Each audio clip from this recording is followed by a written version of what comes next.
Bugun sizga meni qaysi asar dahshatli darajada kitob mutolaasiga qaytarganini aytib beraman.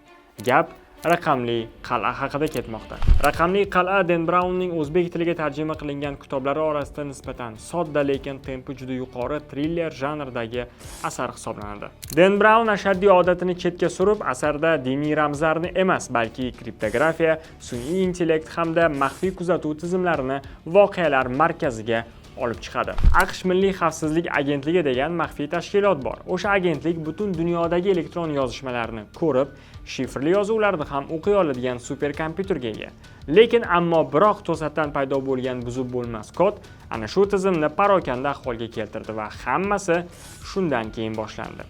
Chigal narsa, o'sha buzib bo'lmas virusni yaratgan odam baxtsiz tasodif sabab vafot etdi. Asarning muhim jihatlaridan yana biri ilmiy asoslarga ega ekanligi, ya'ni kodlar, algoritmlar, shifrlash mexanizmlari bu shunchaki ishlatilgan texnik terminlar emas.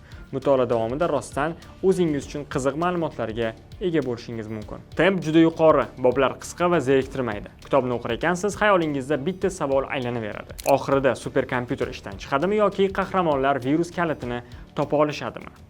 Va doimgidek Dan Brown asar yakunida miyangizni portlatadi.